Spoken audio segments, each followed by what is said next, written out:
Party seat കൊടുത്തത് ഭാര്യ ഭർത്താവൊന്നും ചോദിച്ചിട്ടല്ല. എന്നെക്കാളും മുമ്പേ സീനിയോറിറ്റി ഇലക്ഷനിൽ മത്സരിച്ച് തുളസിക്കുണ്ട്. ഇത് കഴിഞ്ഞിട്ട് ഞാൻ എത്ര വർഷം കണ്ട ഞാൻ ഇലക്ഷൻ മത്സരിക്കുന്നു. ഹാർഡ് വർക്ക് ഉണ്ടെങ്കിൽ പൊളിയാത്ത കോട്ടകളൊന്നുമില്ല എന്നാണ് എന്റെ പ്രിൻസിപ്പിൾ. എം പിയുടെ വീട് ഇനി എം എൽ എയുടെയും. നമ്മളിപ്പോ നിൽക്കുന്നത് പാലക്കാടുള്ള പാലക്കാടിന്റെ എം പി വി.കെ. ശ്രീകണ്ഠന്റെയും ഇവിടുത്തെ കോങ്ങാട് നിയുക്ത എം എൽ എ കെ.എ. തുളസിയുടെയും വീട്ടിലാണ് ഉള്ളത്. നമുക്കൊന്ന് അവരെ പോയി കണ്ടിട്ട് വരാം. അപ്പം ആശംസകൾ ആദ്യം തന്നെ. വലിയൊരു വിജയം നേടിയിരിക്കുകയാണ്.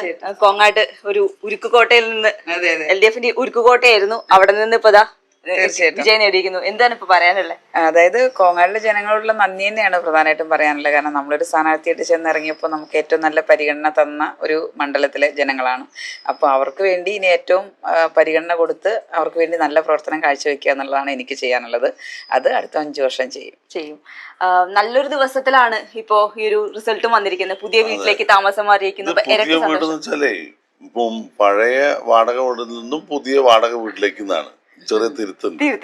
അതായത് കുറച്ചു ദിവസം മുമ്പ് തീരുമാനിച്ചതാ. അപ്പൊ ഈ തെരഞ്ഞെടുപ്പും അതുമായിട്ട് ബന്ധപ്പെട്ട തിരക്ക് കാരണം ഇലക്ഷൻ കൗണ്ടിങ് കഴിയട്ടെ എന്നിട്ടാവാൻ തീരുമാനിച്ചു. അങ്ങനെയാണ് ഇന്ന് ഇങ്ങോട്ട് മാറുന്നത്. അതെ, ഒരു വലിയൊരു വിജയം തന്നെയാണ് നേടിയിരിക്കുന്നത്. 3706 വോട്ട്. പക്ഷെ ഒരു ഉരുക്കുകോട്ടയിൽ നിന്ന് അത് ഇങ്ങോട്ട് പിടിച്ചെടുക്കുക എന്ന് പറയുന്നത് വലിയൊരു കാര്യമാണ്. 25 വർഷമായിട്ട് LDFന്റെ വിജയമാണ് അവിടെ ഉണ്ടായിട്ടുള്ളത്. ഡീലിമിറ്റേഷന് ശേഷം കോങ്ങാട് അസംബ്ലി മണ്ഡലം UDF ജയിച്ചിട്ടേ ഇല്ല.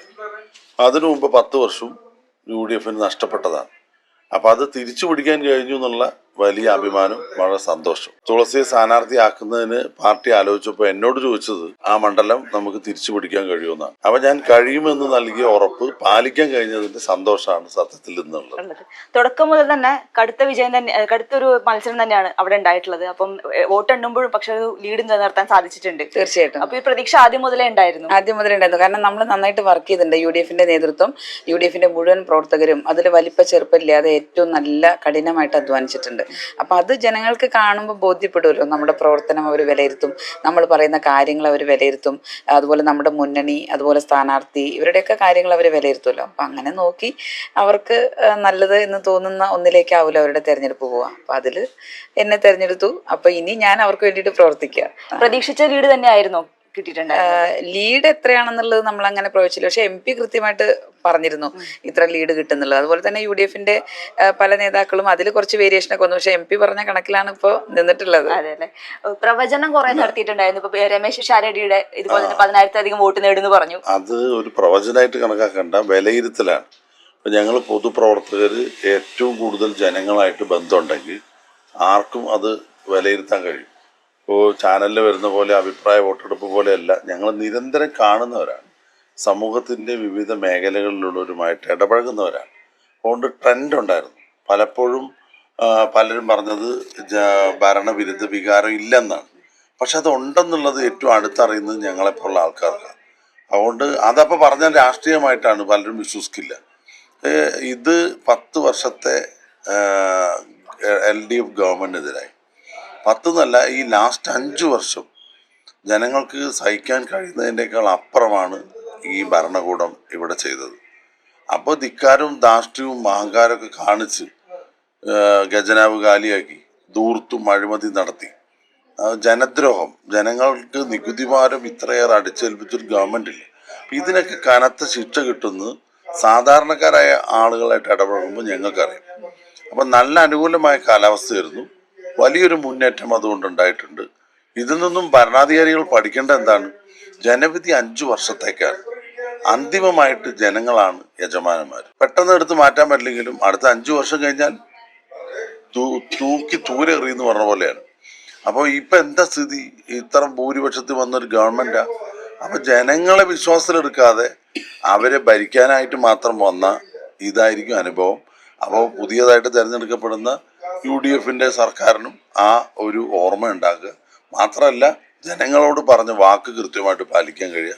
അങ്ങനെയൊക്കെ ചെയ്ത് മുന്നോട്ട് പോകണം. അതാണ് ഇപ്പം ജനാധിപത്യത്തിൽ ഏറ്റവും നല്ല മാർഗം. ഞങ്ങൾക്ക് അറിയായിരുന്നു പാലക്കാട് ജില്ലയിലും ഒരു ട്രെൻഡ് ഉണ്ടാവും. കഴിഞ്ഞ തവണ 25,000-35,000 ജയിച്ചതാണ് LDFന്റെ പല മണ്ഡലം. അവിടെ 5,000, 6,000, 10,000 താഴെയൊക്കെ വലിയൊരു മുന്നേറ്റം UDFന് അനുകൂലമായിട്ടുണ്ടായി. പാലക്കാട് അസംബ്ലി മണ്ഡലവും ഞങ്ങൾക്ക് അറിയായിരുന്നു ഏറ്റവും നല്ലൊരു ഭൂരിപക്ഷത്തിന് ജയിക്കും എന്നുള്ളത്. പക്ഷെ ജനങ്ങൾ വളരെ സ്ട്രോങ് ആയിരുന്നു. അവര് ഒരു വർഗീയ പാർട്ടി ഇവിടെ വരരുതെന്ന് ആഗ്രഹിച്ചു. മതേതര സംവിധാനം നിലനിൽക്കണമെന്ന് ആഗ്രഹിച്ചു. അതുകൊണ്ട് പാലക്കാടും ഞങ്ങൾക്ക് നല്ല നിഷ്പ്രയാസം ജയിക്കാൻ കഴിയും.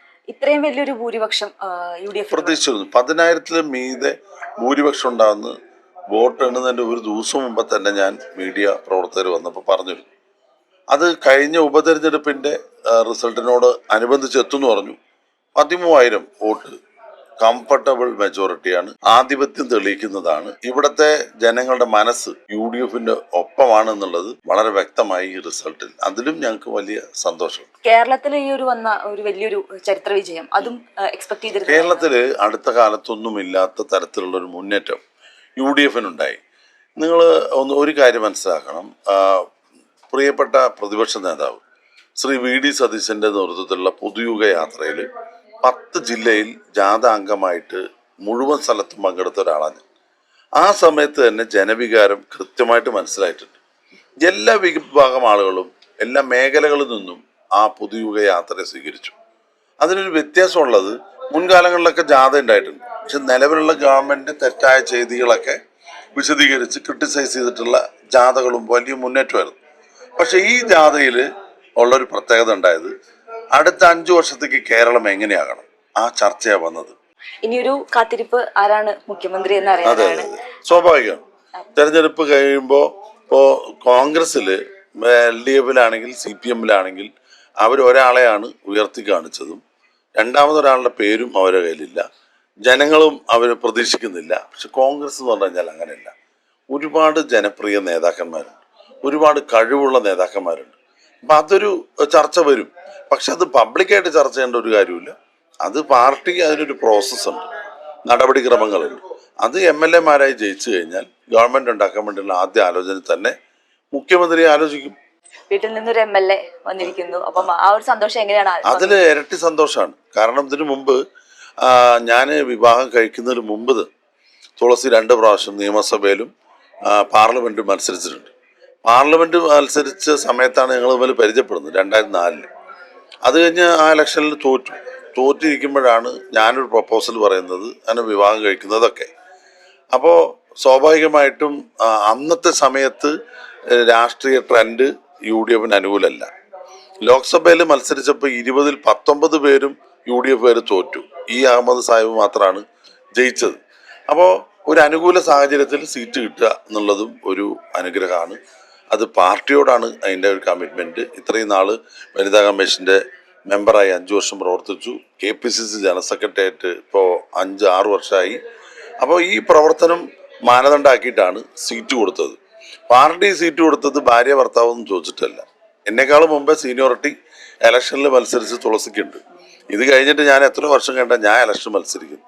സ്വാഭാവികമായിട്ടും കഴിവും പ്രാപ്തിയും ഈ മണ്ഡലം തിരിച്ചു പിടിക്കാൻ ഉള്ള ഒരു സ്ഥാനാർത്ഥിയായിട്ട് പാർട്ടി തീരുമാനിച്ചു. പാർട്ടിയുടെ തീരുമാനത്തിനെ 100% ഉൾക്കൊള്ളുകയും പാർട്ടി നേതൃത്വം, മുന്നണി നേതൃത്വം എന്നോട് ചോദിച്ച ഒറ്റ കാര്യമുള്ളൂ, തുളസി സ്ഥാനാർത്ഥിയാക്കുന്നുണ്ട്, കോങ്ങാട് മണ്ഡലം തിരിച്ചു പിടിക്കാൻ കഴിയുമെന്നാണ്. ഉറപ്പായിട്ടും ഇത്തവണ UDF ജയിക്കും, തിരിച്ചു പിടിക്കും എന്ന് പറഞ്ഞു.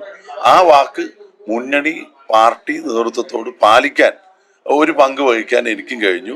ഈ ഭരണവിരുദ്ധ വികാരം, നല്ല പ്രവർത്തനം, അതായത് ഹാർഡ് വർക്ക് ഉണ്ടെങ്കിൽ പൊളിയാത്ത കോട്ടകളൊന്നുമില്ല എന്നാണ് എൻ്റെ പ്രിൻസിപ്പിൾ.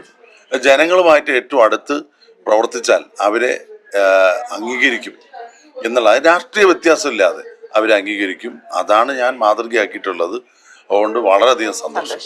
ഈ ഒരു വാക്കുകൾ തന്നെ ആയിരിക്കും ഏറ്റവും വലിയൊരു ആത്മവിശ്വാസം എന്ന് പറയുന്നത്. കോങ്ങാട് തിരിച്ചു പിടിക്കുമെന്ന് അദ്ദേഹം പറഞ്ഞു. അപ്പൊ അതുപോലെ തന്നെ തിരിച്ചു പിടിച്ചിരിക്കുകയാണ്. അപ്പം ഇനി അങ്ങോട്ടുള്ള ഒരു 5 വർഷം എല്ലാവരും എക്സ്പെക്ട് ചെയ്യുന്ന പോലെ തന്നെ ഒരു വലിയൊരു നല്ല രീതിയിലുള്ള പ്രവർത്തനം കാഴ്ചവെക്കാൻ നമ്മള് എല്ലാവരും കൂടിയാലോചിച്ച് പൊതുജനങ്ങളുടെ ഒരു അഭിപ്രായം, അത് നമുക്കറിയാലോ, ജനങ്ങളായിട്ട് ഇടപെടുമ്പോൾ നമുക്ക് അവരുടെ ഒരു താല്പര്യം, അഭിപ്രായമൊക്കെ അറിയാലോ. അപ്പൊ അതിനനുസരിച്ച് മുന്നോട്ട് പോകണം എന്നാണ് ആഗ്രഹിക്കുന്നത്. അതെ, അപ്പം ആ ഒരു പ്രവർത്തനം അങ്ങനെ തന്നെ നടക്കട്ടെ. എല്ലാ ആശംസകളും. Thank you very much.